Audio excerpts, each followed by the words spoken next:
My name is Jenna Monroe, and at 32, I was under the illusion that I had my family all figured out. My grandmother, Alina, has always been my anchor, the one solid thing in my life, especially this past year when my web design business nearly capsized. Our big family gatherings, usually hosted at my parents' home, were a tradition I held dear.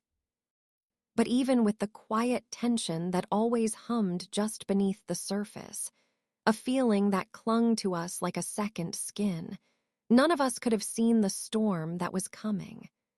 We never imagined that a single, seemingly harmless question would tear the lid off decades of buried secrets. From as early as I can remember, I knew Grandma Alina was wealthy. Not just well off, but truly rich, thanks to the construction empire my grandfather had meticulously built before he passed away 15 years ago. While my parents, Laura and David, lived a life that was firmly planted in the middle class, Grandma's home was a magnificent estate in the most exclusive part of the city. It was a world of perfectly sculpted gardens and a loyal staff who had been there for as long as I'd been alive. But there was always something off, a strange dissonance in the way my parents acted around her. My mother would stretch her lips into a smile that never quite reached her eyes, and my father would shrink into himself, becoming uncharacteristically silent and almost meek in her presence. When I was a kid, I just assumed this was the complicated language of adults. As I got older, though, I started to pick up on the bitter undertones, especially from my mother. "Your grandmother thinks her money makes her better than everyone," she would often grumble after we'd left a family event. "She's held it over your father and me for our entire marriage." Despite my mother's bitterness, Grandma Alina and I were incredibly close. She was the one who taught me how to paint when I was 7, who bought me my first real camera when I fell in love with photography at 13. She wholeheartedly supported my choice to study design in college, even when my parents pushed for a more practical business degree. "Follow your heart, Jenna," she told me during my senior year. "Life is far too short to live it for someone else's approval." My siblings had their own, more complicated relationships with our grandmother. Leo, my older brother, maintained a polite distance. He'd gone into finance, just as our father wanted, and seemed fiercely determined to carve out his own success without any help from her. My younger sister, Chloe, was always courteous but cool, mirroring our mother's stiff formality. After graduating, I managed to build a small but successful web design business. I had a handful of steady clients and was earning enough to afford a little apartment downtown and start chipping away at my student loans. Then the world shut down. My biggest client, a boutique hotel chain that made up nearly 60% of my income, canceled all their contracts overnight. All of a sudden, I was scrambling to make rent. I never told my family how bad things had gotten. My parents had always been critical of my career path, and I couldn't stand the thought of their "I told you so" lectures. Leo was navigating his own financial turmoil after a messy divorce that had wiped out his savings. Chloe was still a grad student with no disposable income. The only person I felt I could turn to was Grandma Alina. I went to her estate one afternoon, really just looking for advice. Instead, she was adamant about helping me financially. "Let me support you until you're back on your feet," she said, her tone leaving no room for argument. "That's what family is for." I reluctantly accepted what I assumed was a one-time gift to help with rent and groceries. I had no idea what was truly happening behind the curtain. In the months that followed, my parents' behavior grew even stranger whenever Grandma's name came up. Mom would suddenly remember an urgent task in another room, and Dad would become intensely focused on whatever sports game was on TV. I brushed it off as their usual discomfort with the topic of her wealth. The day of the disastrous dinner came on a cool autumn evening. My parents were celebrating their anniversary and had booked a table at an incredibly expensive new restaurant downtown. It was a surprising move for them. I parked my beat-up 10-year-old sedan next to my father's brand-new luxury SUV, a vehicle I'd been shocked to see him driving a few months prior. "Just taking advantage of a great financing deal," he'd said vaguely when I asked about it. Their house, where I stopped first, looked different too. The front yard had been professionally landscaped, and when I walked inside, the living room was filled with sleek, expensive furniture that looked like it belonged in a magazine. "Do you like it?" Mom asked, gesturing around with a proud sweep of her hand. "We decided it was time for a little upgrade." "It's beautiful," I said, a knot of confusion tightening in my stomach. How were a high school administrator and a mid-level insurance agent suddenly affording this level of luxury? "Business must be booming." "We're managing," Dad replied, a little too quickly. "Let me get you a glass of wine."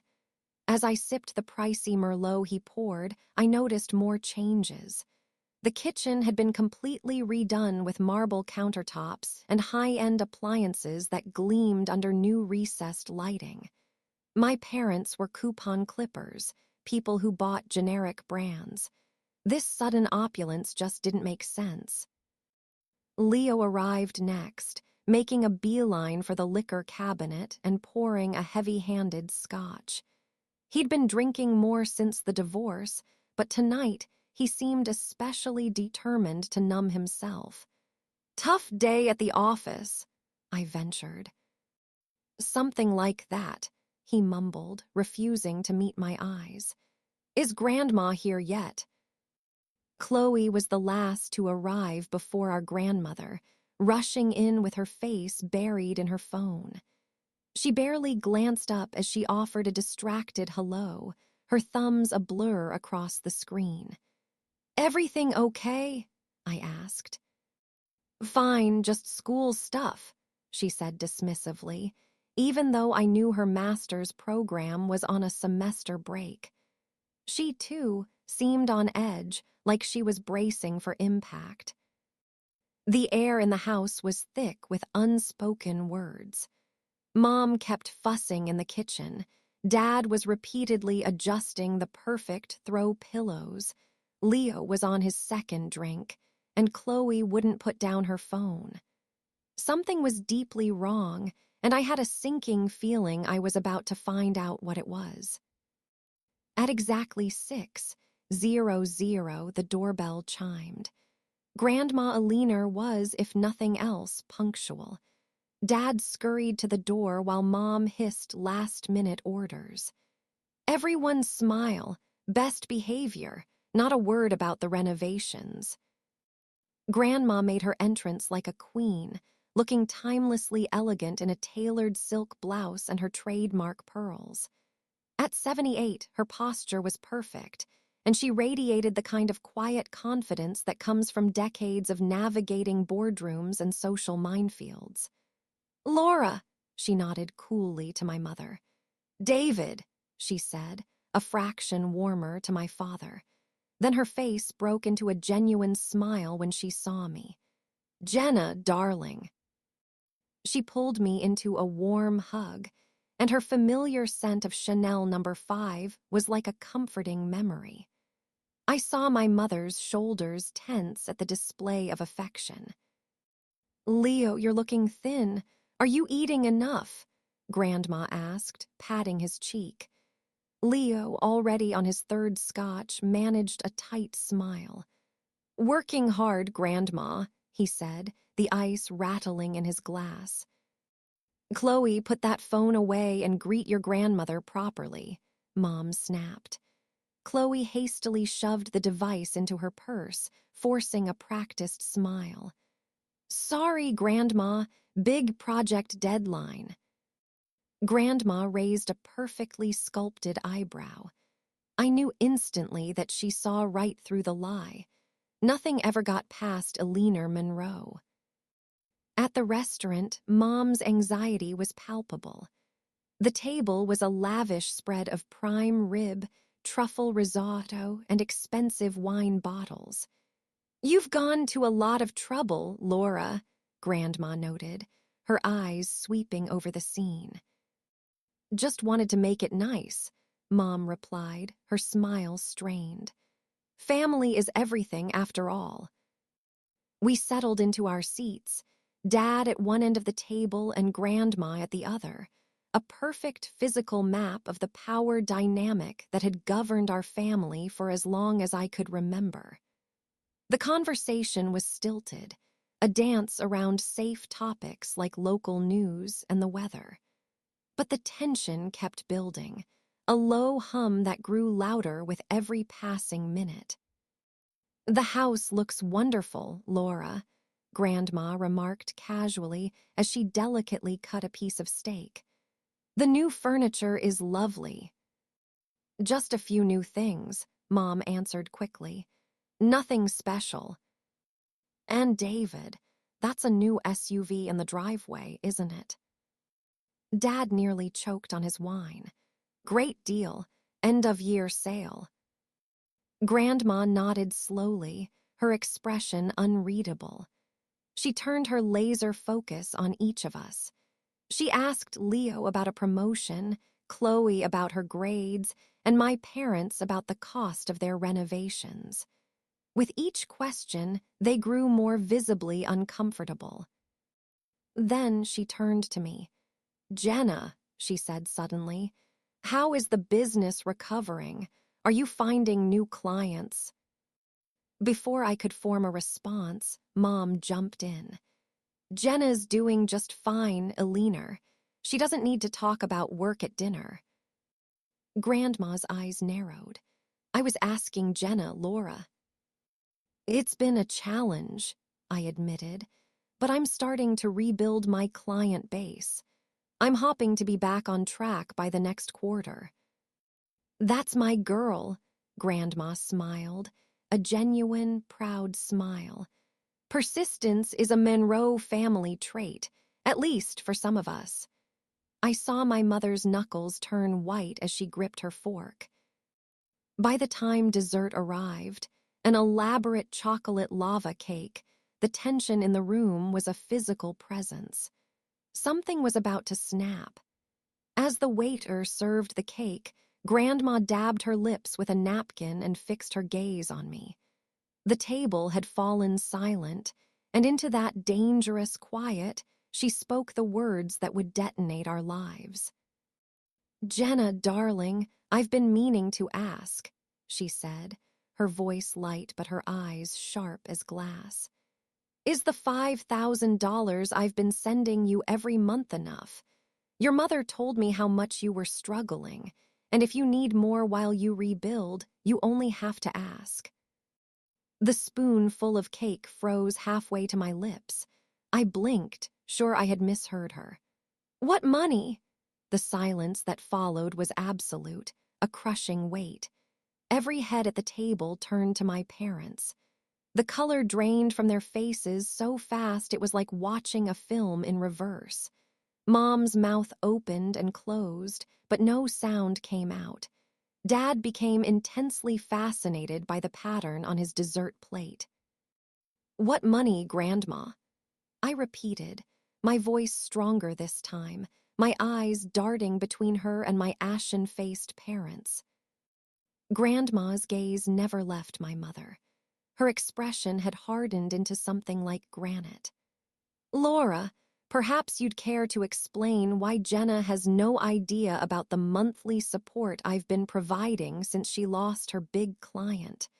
Or, for that matter, the $2,000 a month I was sending for years before that, for the chronic medical condition you told me she had. My jaw hit the floor. medical condition. I was perfectly healthy. Elaine, we can explain, Dad finally whispered. I certainly hope so, David, Grandma replied, her voice like ice. Because from where I'm sitting, it looks like you two have been taking money meant for your daughter and spending it on yourselves. Leo let out a low whistle and signaled the waiter for another drink. Chloe was completely still, her phone forgotten. Mom, Dad, I looked at them, my heart pleading for some kind of rational explanation. What is she talking about? My mother's face crumpled, then twisted into a sneer. You've always been her favorite, she spat, years of resentment finally boiling over. Always getting the special treatment, the special attention. Why shouldn't we get a little piece of that? I felt like I'd been physically struck. You've been stealing money that was meant for me. Dad, at least, had the grace to look ashamed. It wasn't stealing exactly. We're your parents. We supported you. Laura, Grandma's voice cut through the air like a blade. How much have you taken? Mom lifted her chin in defiance. We deserved it. Raising 3 children isn't cheap, Alina. How much? Grandma repeated, each word chiseled from ice. Dad sighed, the sound of utter defeat. About $120,000 over the first 5 years, and another $60,000 this past year. The restaurant spun around me. $180,000. Money that could have paid off my student loans. Money that would have saved me from months of sleepless nights and panic attacks. Money they spent on cars and furniture while I ate ramen noodles and worried about being evicted. How could you? I whispered, tears finally blurring my vision. Your own daughter. You don't understand the pressure we're under, Mom said defensively. Your father's company has been downsizing. We have to maintain appearances. Appearances, I echoed, my voice shaking with disbelief. You stole from me to keep up appearances. The weight of their betrayal was suffocating, but it was about to get worse. Actually, I paid for her education, Grandma interjected calmly. The trust fund I set up for her should have covered her tuition entirely. I turned to her, my head spinning. Trust fund? What trust fund?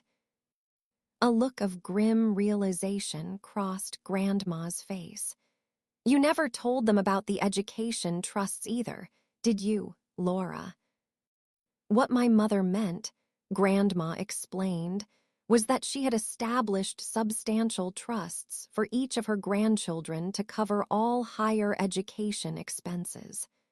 My parents were the trustees until we turned 25. My student loans, the debt I had been working 2 jobs to pay down for a decade, should never have existed.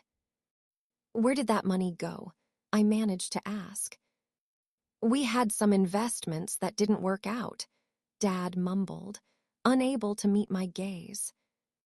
You gambled away my education fund, I said, the words tasting like poison. Leo suddenly let out a harsh, bitter laugh. Classic. Let me guess, you did the same thing with my trust.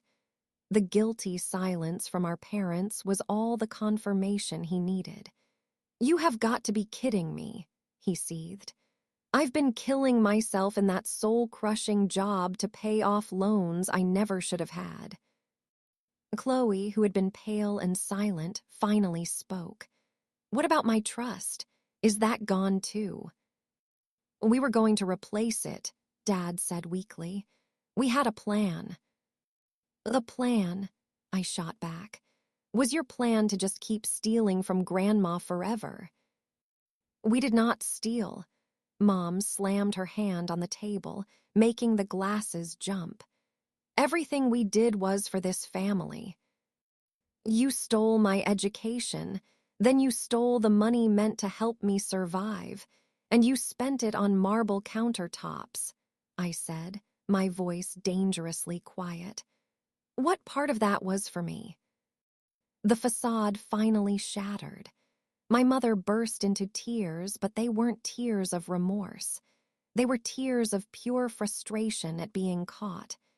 You have no idea what it's like, she sobbed, living in Aliner's shadow. Nothing we do is ever enough. So you stole from your own children to feel better about yourselves, Grandma stated, her voice filled with cold disgust. I expected better from you, Laura, and you, David, you just let it happen. She folded her napkin and placed it on the table. I think this dinner is over, and so is my financial support of you, Laura and David. Elaine, please, you can't, Mom begged, her face a mask of desperation. I can, and I will, Grandma said firmly. From now on, any help I provide will go directly to my grandchildren. We'll lose everything, Dad whispered, the reality of their situation finally crashing down on him. Perhaps you should have thought of that before you spent money that wasn't yours, Grandma replied without a flicker of sympathy. I couldn't breathe. Without a word, I stood up, grabbed my purse, and walked out of the restaurant. I could hear my mother screaming my name, but I didn't turn back. I couldn't look at their faces. As I got into my car, I glanced back at the restaurant window. I saw a tableau of our broken family. Mom crying hysterically, Dad with his head in his hands, Leo ordering another drink, Chloe texting furiously, and Grandma watching it all with the regal disappointment of a deposed queen. In that single moment, I knew with absolute certainty that nothing would ever be the same. For 3 days, I ignored my phone as it blew up with calls and texts from my parents. Their messages ranged from defensive, "You don't understand the whole story," to desperate, "Please, we need to talk." I couldn't bring myself to reply. On the 4th day, a single voicemail appeared from Grandma. "Jenna, when you're ready to talk, I'm here. No pressure, I love you." That simple, unconditional message was what finally broke me. I called her back that evening. Her home was a sanctuary from the chaos. "I've been doing some digging," she said, getting straight to the point. She slid a thick folder across the table. It was filled with bank statements and transfer records. "I'm afraid what we learned at dinner was just the tip of the iceberg." The documents laid out a devastating history of deception. They hadn't just taken my money. They had told Grandma that Leo needed $50,000 for a down payment on a house, money he never received. They had invented a car accident to get money for Chloe's supposed medical bills. All told, they had siphoned off nearly $400,000 over 10 years. Then came the final, soul-crushing blow. "There's something else," Grandma said gently. "Your student loans were paid off 3 years ago." She showed me the document. My parents had used the last of my trust fund to pay off the loans in full, then set up a separate account to collect my monthly payments. For 3 years, I had been sending $500 a month directly into their pockets. Another $18,000 of my hard-earned money gone. The next day, Leo called. He had confronted our father, who had broken down and confessed everything. They were in far worse financial shape than even Grandma knew. A second mortgage, maxed-out credit cards, personal loans. They had been robbing Peter to pay Paul for years, and we, their children, were Peter. A week after the dinner, I agreed to meet my parents at their house. The expensive new furniture seemed to mock me. They looked awful, aged, and worn down. "We know we made terrible mistakes," Dad began, his voice trembling. "How far did you think this would go?" I asked, my voice cold. Did you have an exit plan, or were you just going to bleed us dry indefinitely? We got in over our heads, Mom admitted, tears welling in her eyes. One lie led to another. And you just kept digging, I said, and you dragged us down into the hole with you. The truth finally came out. They were months behind on their mortgage. The bank was about to foreclose. The whole charade was collapsing. We're going to lose the house, Mom whispered. Everything we worked for. I should have felt pity, but all I saw were two people who had systematically betrayed their own children. You didn't work for any of this, I said, standing up. You stole it. From me, from Leo and Chloe, from Grandma, from everyone who trusted you. So that's it, Mom cried as I walked to the door. You're just going to abandon us when we need you most. I turned back, incredulous. You have the audacity to accuse me of abandoning you? The silence that followed was my answer. I'll be in touch when I'm ready, I said, but don't call me. As I closed the door, I heard my mother's sobs, and for the first time in my life, I felt nothing. The weeks that followed were a blur of anger and grief, but also a strange, emerging clarity. Grandma was true to her word. She established new, direct monthly deposits for me, Leo, and Chloe. She also transferred a lump sum to each of us. A figure she calculated was a conservative estimate of what our parents had stolen. This isn't a gift, she insisted. This is restitution. It's your birthright. With that money, I was able to move to a better apartment, upgrade my ancient computer, and hire a part-time assistant. For the first time in my adult life, I wasn't drowning in financial stress. My business didn't just recover, it thrived. Leo and I grew closer, bonded by our shared betrayal. He finally quit the finance job he despised and used his money to start a small business consulting firm. Chloe, no longer a people pleaser, excelled in her master's program with a newfound confidence. The three of us became our own little family, our own support system. As for my parents, their house of cards collapsed. They sold the house to avoid foreclosure and moved into a small, rented apartment. The new cars were repossessed. Mom got a part-time job in retail. Dad was demoted at work. Months later, I finally agreed to meet them at a neutral coffee shop. They looked like strangers, defeated and worn. What you did, I began, my voice steady, wasn't just about the money. You betrayed my trust. You watched me struggle, and you lied to my face every single day. I don't know if I can ever forgive that. It wasn't an absolution, and I wasn't ready to offer one. But it was a start. It was me taking back control of my own story. 2 years have passed since that night. My design studio is flourishing. I have a team, major clients, and a life I built myself. My relationship with my parents is a work in progress, a fragile thing built on cautious texts and brief phone calls. They are trying, in their own way, to show they've changed. The money was returned, but the real restoration happened inside me. The betrayal almost broke me, but instead, it remade me.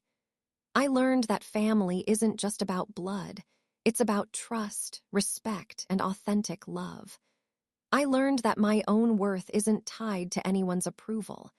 And I learned that sometimes the most painful endings are just the beginning of finding out who you were always meant to be.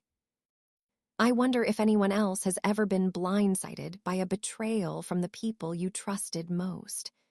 How do you even begin to pick up the pieces and rebuild? It's a long road, but I've learned that it is possible to find your way back to yourself, stronger than before.